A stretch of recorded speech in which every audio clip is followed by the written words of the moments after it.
నేను ముందుగా వార్తల ముఖ్యాంశాలు చూద్దాం.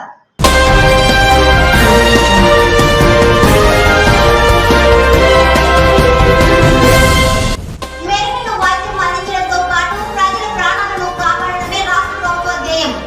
ఆర్థిక శాఖ మంత్రి బుగ్గన రాజేంద్రనాథ్.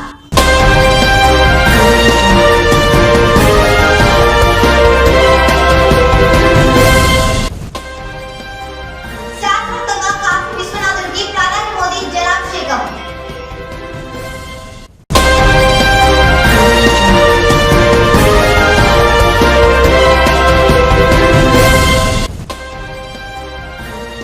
వైద్యుల్లోని వర్గపోరుకు అది సంకేతము. బుద్ధా వెంకన్న.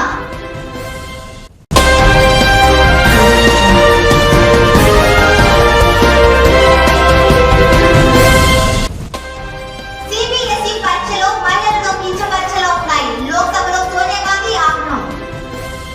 వార్తలోని వివరాలకు వెళ్తే ఇంటర్మీడియట్ విద్యార్థులకు పాఠ్య పుస్తకాలు అందజేయడంలో ప్రభుత్వం విఫలమయ్యారని భారత విద్యార్థి ఫెడరేషన్ మండల కార్యదర్శి వినోద్ విమర్శించారు. ఇంటర్మీడియట్ విద్యార్థులకు పాఠ్య పుస్తకాలు అందజేయడంలో ప్రభుత్వం పూర్తిగా విఫలమైందని ఎస్ఎఫ్ఐ మండల కార్యదర్శి వినోద్, అధ్యక్షులు రామాంజీలు విమర్శించారు. సోమవారం స్థానిక ప్రభుత్వ జూనియర్ కళాశాల నుండి విద్యార్థులతో ర్యాలీ నిర్వహించి తహసీల్దార్ కార్యాలయం ముందు ధర్నా చేపట్టారు. ఈ సందర్భంగా కార్యక్రమాన్ని ఉద్దేశించి వినోద్, రామాంజీ మాట్లాడుతూ నెలలు గడుస్తున్నా నేటికి పాఠ్య పుస్తకాలు అందక ఈ నెల 27 నుంచి జరిగే పరీక్షలు ఎలా రాయాలంటూ వారు ప్రశ్నించారు. కరోనాతో ఇప్పటికే విద్యార్థులు నష్టపోయారన్నారు. వెంటనే ఇంటర్ విద్యార్థులకు పాఠ్య పుస్తకాలు అందజేయాలని, లేని పక్షంలో రాష్ట్ర వ్యాప్తంగా ఆందోళన కార్యక్రమాలు చేపట్టాల్సి వస్తుందని అన్నారు. అనంతరం తహసీల్దార్కు వినతి పత్రం అందజేశారు. కార్యక్రమంలో సహాయ కార్యదర్శి రవీంద్ర, ఉపాధ్యక్షులు అశోక్, కమిటీ నాయకులు నరసింహ, కిరణ్, పురందర్, గిరి తదితరులు పాల్గొన్నారు. బిల్లులో విడుదల మెస్ ఛార్జీల పెంపుపై డిసెంబర్ 20న రాష్ట్ర విద్యాశాఖ కమిషనర్ కార్యక్రమాన్ని విజయవంతం చేయాలని కోరారు. బిల్లుల విడుదల మెస్ ఛార్జీల పెంపుకై డిసెంబర్ 20న రాష్ట్ర విద్యాశాఖ కమిషనర్ కార్యక్రమాన్ని వంతం చేయాలని కోరారు. కార్యాలయం దగ్గర ధర్నా ఏపీ మధ్యాహ్న భోజన పథకం వర్కర్స్ యూనియన్ పిలుపునిచ్చారు. రాష్ట్ర వ్యాప్తంగా మధ్యాహ్న భోజన పథకంలో పనిచేస్తున్న కార్మికులకు పెండింగ్ లో ఉన్న 5 నెలల వేతనాలు, బిల్లులు విడుదల చేయాలని అన్నారు. పెరిగిన నిత్యావసర ధరలకు అనుగుణంగా జనగణ గోరుముద్ద పథకం, రాష్ట్ర వ్యాప్తంగా మధ్యాహ్న భోజన పథకంలో పనిచేస్తున్న కార్మికులకు పెండింగ్ లో ఉన్న 5 నెలల వేతనాలు, బిల్లులు విడుదల చేయాలని అన్నారు.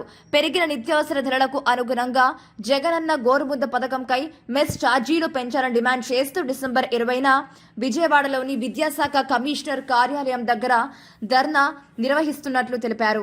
ఏపీ మధ్యాహ్న భోజన పథకం వర్కర్స్ యూనియన్ రాష్ట్ర ప్రధాన కార్యదర్శి ఎం రమేష్ బాబులు పిలుపునిచ్చారు. ప్రభుత్వం రాష్ట్ర వ్యాప్తంగా మధ్యాహ్న భోజన పథకంలో పనిచేస్తున్నటువంటి కార్మికులకు ఉన్నటువంటి 5 నెలల పెండింగ్ బిల్లులు, వేతనాలు విడుదల చేయాలని, అదేవిధంగా జగనన్న గోరుముద్ద పథకానికి సంబంధించి పెరిగిన ధరలకు అనుగుణంగా నిత్యావసర వస్తువుల ధరలు విపరీతంగా పెరిగిపోయాయి. కావున వాటికి అనుగుణంగా ఈరోజు ఒక్కొక్క విద్యార్థికి 30 రూపాయలు మెస్ ఛార్జీలు పెంచాలనే డిమాండ్తో ఈ నెల 20వ తారీఖున విజయవాడలోని ఇబ్రహీంపట్నంలో గల విద్యాశాఖ కమిషనర్ కార్యాలయం దగ్గర ఆంధ్రప్రదేశ్ మధ్యాహ్న భోజన పథకం వర్కర్స్ యూనియన్ ఏఐటీసీ అనుబంధంగా ఈ సంఘం ఆధ్వర్యంలో ధర్నా కార్యక్రమానికి పిలుపునిస్తా ఉన్నాం. ఈ సమస్యలపైన గత 2-3 నెలల నుండి అనేక రూపాలుగా అధికారులకు కూడా వినతి పత్రాలు సమర్పించాము. అదేవిధంగా అనేకంగా సెక్రటరియట్లో కూడా మేము ఈ సమస్యలపైన స్పందించాలని కోరాం. అయితే పెండింగ్ బిల్లులు అలాగే ఉన్నాయి. జగనన్న గోరుముద్ద పథకానికి సంబంధించి అధికార యంత్రాంగం, రాష్ట్ర ప్రభుత్వం ఆలోచన చేయాల్సినటువంటి అవసరం ఉంది. ఇప్పుడున్నటువంటి రేట్లు రోజు రోజుకు విపరీతంగా పెరిగిపోతూ ఉన్నాయి. ఈ పెరిగినటువంటి రేట్లకు అనుగుణంగా మెస్ ఛార్జీలు పెంచకపోతే కార్మికులపైన తీవ్రంగా భారం పడుతుంది. వారు తీవ్ర ఆవేదనతో ఉన్నారని కూడా ఈ సందర్భంగా తెలియజేస్తా ఉన్నాను. ఇప్పటికే ఈ బిల్లులు, వేతనాలు ఇన్ని నెలలు పెండింగ్ ఉంటే ఏ విధంగా మహిళలు వంట చేస్తారని కూడా ఈ సందర్భంగా ప్రశ్నిస్తా ఉన్నాను. ఒక పక్క ఎమ్మెల్యేలు, ఎంపీలు నెల వేతనాలు తీసుకుంటూ కార్మికులకు వేతనాలు ఇవ్వకుండా ఈరోజు ఇబ్బందులకు గురి చేస్తా ఉన్నారు. వీరిపైన మెను సక్రమంగా అమలు చేయాలని ఒక పక్క జిల్లా కలెక్టర్ గారు, మరొక పక్క రాష్ట్ర మంత్రులు, అదేవిధంగా చిన్న స్థాయి రాజకీయ నాయకులు కూడా ఈ మధ్యాహ్న భోజన పథకాన్ని పరిశీలన చేస్తూ ఉన్నారు. మీరు మెను పాటించకపోతే మిమ్మల్ని తీసేస్తాం, తొలగిస్తామని రాజకీయ వేధింపులకు గురి చేస్తూ ఉన్నారు. కాబట్టి మీరు సరే ప్రశ్నించండి, కానీ ప్రశ్నించే ముందర కార్మికులకు రావాల్సినటువంటి బిల్లులు, వేతనాలు విడుదల చేయకుంటే ఈ పథకాన్ని ఎలా కొనసాగించాలి, అదేవిధంగా పేద మహిళలు పూట గడవని పరిస్థితుల్లో వాళ్ళు పనిచేస్తూ ఉంటే వారికి బిల్లులు చెల్లించకుండా తీవ్ర ఇబ్బందులకు గురి చేయడము చాలా బాధాకరమైనటువంటి విషయం. కావున రాష్ట్ర ప్రభుత్వం ఇప్పటికైనా పెండింగ్ బిల్లులు వేతనాలు చెల్లించాలి. అదేవిధంగా ఈ జగనన్న గోరుముద్ద పథకానికి మెచ్చార్జీలు ఇవ్వాలి. వారికి రాజకీయ వేధింపులు అరికట్టడానికి ప్రభుత్వ గుర్తింపు కార్డులు ఇచ్చి PFPSI చట్టాన్ని కూడా అమలు చేయాలని కూడా ఈ సందర్భంగా కోరుతా ఉన్నాం. కార్మికుల సమస్యల పైన రేపు 20వ తారీఖున ఈ నెల డిసెంబర్ 20వ తారీఖున విద్యాశాఖ కమిషనర్ కార్యాలయం దగ్గర ధర్నా కార్యక్రమాన్ని కార్మికులందరూ పాల్గొని విజయవంతం చేయాలని కూడా ఈ సందర్భంగా పిలుపునిస్తా ఉన్నాను. ఎం రమేష్ బాబు, ఏపీ మధ్యాహ్న భోజన పథకం వర్కర్స్ యూనియన్ రాష్ట్ర ప్రధాన కార్యదర్శి, AITUC అనుబంధం. CBSE పరీక్షలలో మహిళలను కించపరిచేలా ఉన్నాయని లోక్సభలో సోనియా గాంధీ ఆగ్రహం వ్యక్తం చేశారు. CBSE పరీక్షల్లో మహిళలను కించపరిచేలా ఉన్నాయని లోక్సభలో సోనియా గాంధీ ఆగ్రహం వ్యక్తం చేశారు. Central board of secondary education 10వ తరగతి ఆంగ్ల పరీక్షల్లో మహిళలను కించపరిచేలా ఒక కాంప్రిహెన్షన్ ప్యాసేజ్ ఇవ్వడంపై కాంగ్రెస్ అధ్యక్షురాలు సోనియా గాంధీ ఆగ్రహం వ్యక్తం చేశారు. దీనిపై నరేంద్ర మోడీ ప్రభుత్వం తక్షణమే క్షమాపణ చెప్పాలని ఆమె డిమాండ్ చేశారు. సోమవారం లోక్సభ జీరో హవర్లో సోనియా ఈ అంశాన్ని లేవనెత్తారు. ప్రభుత్వం వెంటనే ఆ ప్రశ్నను ఉపసంహరించుకోవాలని, ఈ ఘోర తప్పిదంపై సమీక్ష చేయించాలని సోనియా గాంధీ డిమాండ్ చేశారు. కాగా గత శనివారం CBSE 10వ తరగతి ఆంగ్ల పరీక్ష జరిగింది. ఆ పరీక్షలో ఇచ్చిన ఓ కాంప్రిహెన్షన్ ప్యాసేజ్లో మహిళలను కించపరిచే వ్యాఖ్యలు ఉన్నాయి. మహిళలకు స్వేచ్ఛనిస్తే చిన్నారులపై తల్లిదండ్రులు ఆధిపత్యం కోల్పోతారు అనేది అందులో ఒక వాక్యం ఉందన్నారు. A shockingly regressive passage in the reading comprehension section of the grade 10 Central Board of Secondary Education exam held on 11/12/2021. The passage contains atrocious statements such as, I quote, "Women gaining independence is the main reason for a wide variety of social and family problems." Unquote, unquote, and, quote, "Wives stopped obeying their husbands, and that is the main reason children and servants are indisciplined." Unquote. The entire passage is riddled with such condemnable ideas, and the questions that follow are equally nonsensical. Sir, I add my voice to the concerns of students, parents, teachers, and educationists, and I raise strong objection to such blatantly misogynist material finding its way into an important examination conducted by the CBSE. It reflects extremely poorly on the standards of education and testing, and it goes against all norms and principles of a progressive and empowered society.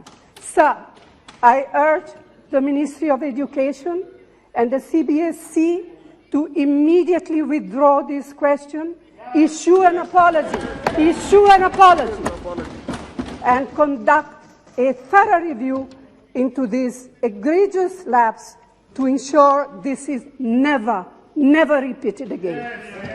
I also urge that the Ministry of Education must conduct a review on gender sensitivity standards of the curriculum and testing. వైసీపీలోని వర్గ పోరుకు అది సంకేతమని బుద్ధా వెంకన్న అన్నారు. వైసీపీలోని వర్గ పోరుకు అది సంకేతమని బుద్ధా వెంకన్న అన్నారు. ముఖ్యమంత్రి జగన్మోహన్ రెడ్డిని హతమార్చడానికి ఓ కులం ప్రయత్నిస్తుందని అన్నారు. స్వయంగా నారాయణ స్వామి వ్యాఖ్యలు చేయడం అనుమానం కలుగుతుందని టీడీపీ నేత బుద్ధా వెంకన్న అన్నారు. సోమవారం ఆయన మీడియాతో మాట్లాడుతూ వైసీపీలోని వర్గ పోరుకు ఇది సంకేతమన్నారు. అధికార పార్టీలోని వారే ముఖ్యమంత్రిని ఎప్పుడు అరెస్టు చేస్తారా అని అన్నారు. ఎప్పుడు సీఎం కుర్చీ దగ్గుతుందా అని ఎదురు చూస్తున్నారని అన్నారు. ABN Andhrajyothi managing director Vemuri రాధాకృష్ణపై సిఐడి అధికారులు పెట్టిన అక్రమ కేసును ఖండిస్తున్నామన్నారు. ఆర్కేపై కక్ష సాధింపులు మాని సీఎం ఇంటి దొంగలపై దృష్టి పెట్టాలని బుద్ధా వెంకన్న సూచించారు. జగన్మోహన్ రెడ్డి పార్టీ పెట్టిందే సానుభూతి, వైఎస్ మరణానంతరం ఆ సానుభూతిని తన వైపు తిప్పుకోవడానికి పార్టీ పెట్టాడు. అంటే ఈ సానుభూతులు ఒక మనిషి చనిపోతే పార్టీలో ఒక వేవ్ వస్తుందో లేదా ఒక ఓట్లు వస్తాయనే మనస్తత్వం వైసీపీకి ఉంది తప్ప తెలుగుదేశం పార్టీకి అయితే లేదు. ఉదాహరణకు చూసాం మనం ఎన్నికల ముందు కోడికత్తి కేసు అసలుకి బేభత్సం చేశారు. తెలుగుదేశం పార్టీ చేయించింది. అసలు మీరు అధికారంలోకి వచ్చాక ఆ కోడికత్తితో దాడి చేసినటువంటి వ్యక్తిని ఏం చేశారు? మీరు అధికారం ఉంది కదా, ఏం చేశారు? ఒకటి. రెండోది, వైఎస్ వివేకానంద రెడ్డి హత్య. గొడ్డలతో ఎక్కడికక్కడ నరికేసి మనిషిని చిందరబందరు చేసి ఆఖరికి మెదడు కూడా బయటకు వచ్చినటువంటి విజయసాయి వివేకానంద రెడ్డి గారి మృతదేహాన్ని వాళ్ళ కుటుంబ సభ్యులు హైదరాబాద్ వచ్చే వరకు కూడా ఆత్మహత్య, గుండె ఆగిపోయి చనిపోయాడని ఒక చిత్రీకరించడం అసలుకి ఎంత తెలివితేటలతో అసలు రక్తపు మడుగుల్లో ఉన్నటువంటి వివేకానంద రెడ్డి గారిని గుండెపోటుతో మరణించాడని చెప్పినటువంటి కుటుంబం ఎవరదే? వైసీపీ. శాస్త్రోక్తంగా కాశీ విశ్వనాథుడికి ప్రధాని మోదీ జలాభిషేకం నిర్వహించారు. కాశీ విశ్వనాథుడికి ప్రధాని మోడీ ఇవాళ జలాభిషేకం చేశారు. గంగా నదిలో పుణ్య స్నానం చేసి ఆ నది జలంతో విశ్వనాథుడి వద్దకు వెళ్లి అభిషేకం చేశారు. ఈ సందర్భంలో ఆలయ పూజారులు శాస్త్రోక్తంగా రుద్రాభిషేకం నిర్వహించారు. గంగా నది నుంచి నీటితో ఆలయానికి వెళ్తున్న సమయంలో ప్రధాని మోడీకి స్వాగతం పలికారు. నది నుంచి కొంత దూరం వరకు కారులో వెళ్లి ఆ తర్వాత ఆయన నడుచుకుంటూ స్వామివారి సన్నిధికి వెళ్లారు. ఇక ఆలయ పరిసరాల్లో డమరుక స్వాగతం ఆకట్టుకుంది. గర్భగుడిలో మోడీ చేత పండితులు అభిషేకం చేయించారు. తొలుత వారు సంకల్పం చదివారు. విఘ్నేశ్వర పూజ, బిల్వపత్రం సమర్పణ, పంచామృత పూజ, వస్త్రం, యజోక్ష పవితం సమర్పణ, నమక చమకాలతో విశ్వనాథుడి ఆలయం మంత్రోచ్చరణతో ప్రజ్వరిల్లింది. గంగా జలంతో విశ్వనాథుడికి మోడీ అభిషేకం చేశారు. నైవేద్యం సమర్పించారు. కర్పూర హారం, కరుణావతారం అంటూ గర్భగుడిలో విశ్వనాథుడిని కీర్తించారు. పూజారులు ప్రధాని మోడీకి ఆశీర్వాదాలు అందించారు. కాశీ విశ్వనాథ్ కారిడార్ ప్రాజెక్టును ప్రారంభించేందుకు మోడీ కాశీలో పర్యటిస్తున్న విషయం తెలిసిందే. డోన్ మున్సిపాలిటీలోని నూతనంగా నిర్మిస్తున్న 100 పడకల ఏరియా ఆసుపత్రి భవన నిర్మాణ పనులను రాష్ట్ర ఆర్థిక శాఖ మంత్రి నంద్యాల ఎంపీ జిల్లా కలెక్టర్ పరిశీలించారు. కర్నూలు జిల్లా డోన్ మున్సిపాలిటీలో నాబార్డు 14 స్కీమ్ ద్వారా 26 కోట్ల వ్యయంతో నూతనంగా నిర్మిస్తున్న 100 పడకల ఏరియా ఆసుపత్రి భవన నిర్మాణ పనులను రాష్ట్ర ఆర్థిక శాఖ మంత్రి బుగ్గన రాజేంద్రనాథ్, నంద్యాల ఎంపీ పోచ బ్రహ్మానందరెడ్డి, జిల్లా కలెక్టర్ పి కోటేశ్వరరావులు సంయుక్తంగా కలిసి పరిశీలించారు. 100 పడకల ఏరియా ఆసుపత్రి భవన నిర్మాణ పనులను క్షేత్ర స్థాయిలో పరిశీలించి ఎప్పటిలోపు పనులు పూర్తి చేస్తారు అని ఇటువంటి వివరాలను ఏపీఎంఎస్ ఐడీసీఈని అడిగి తెలుసుకున్నారు. Ground floor, first floor, second ఫ్లోర్లో నిర్మిస్తున్న హాస్పిటల్కు సంబంధించి మ్యాప్ను రాష్ట్ర ఆర్థిక శాఖ మంత్రి నిశితంగా పరిశీలించి వివరాలు అడిగి తెలుసుకున్నారు. అనంతరం డోన్ మున్సిపాలిటీలోని పాత బస్టాండ్ సమీపంలో నిర్మిస్తున్న కూరగాయల మార్కెట్ సముదాయం బిల్డింగ్ మరియు ఇండోర్ స్టేడియం బిల్డింగ్, నూతనంగా నిర్మిస్తున్న పురపాలక సంఘం కార్యాలయం బిల్డింగ్ నిర్మాణ పనులను పరిశీలించారు. అలాగే పార్క్లో జరుగుతున్న పనులను రాష్ట్ర ఆర్థిక శాఖ మంత్రి, నంద్యాల ఎంపీ, జిల్లా కలెక్టర్ పరిశీలించారు. డోన్ మున్సిపాలిటీలు చేపట్టిన నిర్మాణ పనులలో పటిష్టమైన నాణ్యత పాటించాలని అధికారులను రాష్ట్ర ఆర్థిక శాఖ మంత్రి ఆదేశించారు. పనులను వేగవంతం చేయాలని అధికారులను ఆదేశించారు. ఈ కార్యక్రమంలో meat corporation chairman Sriramulu, Dhone municipal chairman Saptasaila Rajesh, vice chairman Harikishan, Kurnool RDO Hariprasad, APMS IDCE Sadasivareddy, RNBSE Sridhar Reddy, Dhone municipality commissioner KLN Reddy, తహసీల్దార్ నరేంద్రనాథ్ రెడ్డి, డీవీఎంఎస్ మెంబర్ రాజశేఖర్, కౌన్సిలర్లు, ప్రజాప్రతినిధులు తదితరులు పాల్గొన్నారు. ఆక్సిజన్ జనరేషన్ ప్లాంట్ ను రాష్ట్ర ఆర్థిక శాఖ మంత్రి నంద్యాల ఎంపీ, జిల్లా కలెక్టర్ ప్రారంభించారు. రాష్ట్రంలో వైద్య రంగాన్ని బలోపేతం చేసి ప్రజలకు అందుబాటులోకి తీసుకురావాలి అన్నదే రాష్ట్ర ముఖ్యమంత్రి వైఎస్ జగన్మోహన్ రెడ్డి లక్ష్యమని రాష్ట్ర ఆర్థిక శాఖ మంత్రి బుగ్గన రాజేంద్రనాథ్ అన్నారు. సోమవారం డోన్ కమ్యూనిటీ హెల్త్ సెంటర్లో doctor Reddy foundation collaboration Accenture solutions private limited వారి సహకారంతో దాదాపు 60 లక్షల విలువ చేసే మిషనరీ మరియు షెడ్ నిర్మాణం కోసం కోవిడ్ నిధులు 18 లక్షలతో 330 లీటర్ల సామర్థ్యం కలిగిన పిఎస్ఏ ఆక్సిజన్ ప్లాంట్ ను రాష్ట్ర ఆర్థిక శాఖ మంత్రి బుగ్గన రాజేంద్రనాథ్, నంద్యాల ఎంపీ పోచా బ్రహ్మానందరెడ్డి, జిల్లా కలెక్టర్ పి కోటేశ్వరరావులతో కలిసి ప్రారంభించారు. డోన్ కమ్యూనిటీ హెల్త్ సెంటర్లో south West Mining Limited SW, ML JSW group వారి సహకారంతో 5 లక్షల వ్యయంతో నిర్మించిన ఆర్ఓ వాటర్ ప్లాంట్ ను ప్రారంభించారు. అలాగే సిమాంక్ సెంటర్లో 40 లక్షలు విలువ చేసే ఆపరేషన్ థియేటర్లో డెలివరీ, పీడియాట్రిక్ చిన్నపిల్లలకు కావాల్సిన మిషనరీ గదిని రిబ్బన్ కట్ చేసి లాంఛనంగా ప్రారంభించారు. రాష్ట్ర ఆర్థిక శాఖ మంత్రి బుగ్గన రాజేంద్రనాథ్ మాట్లాడుతూ కోవిడ్ మహమ్మారి బారిన పడిన రోగులకు మెరుగైన వైద్యం అందించడంతో పాటు ప్రజల ప్రాణాలను కాపాడమే రాష్ట్ర ప్రభుత్వ ధ్యేయంగా పనిచేస్తుందన్నారు. కరోనా రోగులకు ఆక్సిజన్ ఎలాంటి కొరత లేకుండా ప్రభుత్వం చర్యలు తీసుకుంటుందని, దీనిలో భాగంగానే ఆక్సిజన్ జనరేషన్ ప్లాంట్ ను ప్రారంభించనున్నట్లు తెలిపారు. కరోనా బాధితులకు ఆక్సిజన్ ను అందించడంతో కోవిడ్ రోగులకు ఆక్సిజన్ కష్టాలు ఉండవన్నారు. డోన్ కమ్యూనిటీ హెల్త్ సెంటర్లో పిఎస్ఏ ప్లాంట్ నిర్మాణానికి కృషి చేసిన doctor Reddy foundation collaboration Accenture solutions private limited వారి సహకారం మరవలేనిదని, అలాగే South West Mining Limited SW, ML JSW, అలాగే South West Mining Limited SW, ML JSW group 5 లక్షల వ్యయంతో ఆర్ఓ వాటర్ ప్లాంట్ నిర్మించడం చాలా సంతోషంగా ఉందని, ఈ సందర్భంగా వారిని అభినందించి రాష్ట్ర ఆర్థిక శాఖ మంత్రి శాలువాతో సన్మానం చేశారు. ఈ కార్యక్రమంలో meat corporation chairman Sriramulu, Dhone municipal chairman Saptasaila Rajesh, vice chairman Harikishan, doctor Reddy foundation collaboration solutions private limited ప్రతినిధి Srinivas Rao Satti, South West Mining Limited SW, ML JSW group ప్రతినిధులు Keshavareddy, Ankal Reddy, Kurnool RDO Hariprasad, APMS IDC EE Sadasivareddy, hospital superintendent doctor Sunkanna తదితరులు పాల్గొన్నారు.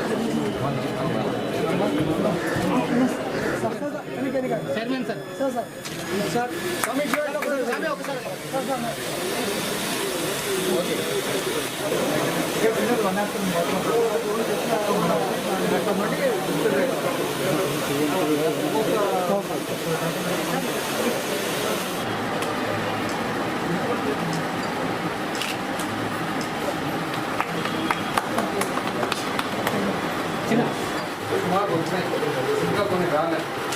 ఒకటి ఎక్స్రే వస్తుందన్నమాట. ఎక్స్రే మిషన్ ఏమైందంటే ఆ manual type of x ray machine వస్తుంది.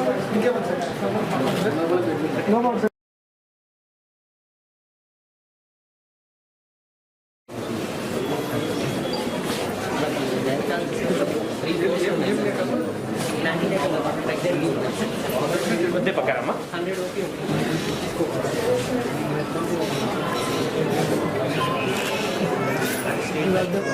ఒకసారి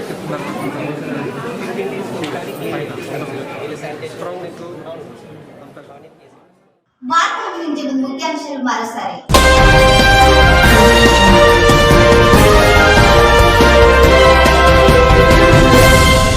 మెరుగైన వైద్యం అందించడంతో పాటు ప్రజల ప్రాణాలను కాపాడడమే రాష్ట్ర ప్రభుత్వ ధ్యేయం.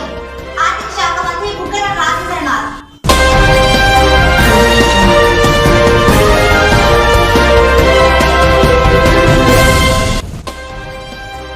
శాస్త్రోక్తంగా కాశీ విశ్వనాథుడికి ప్రధాని మోదీ జలాభిషేకం.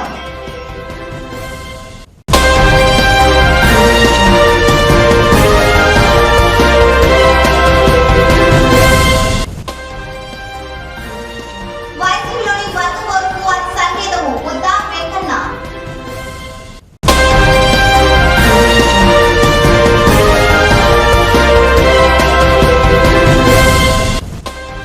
సిబిఎస్ఈ పరీక్షలో మహిళలను కించపరిచేలా ఉన్నాయి. లోక్సభలో సోనియా గాంధీ ఆగ్రహం.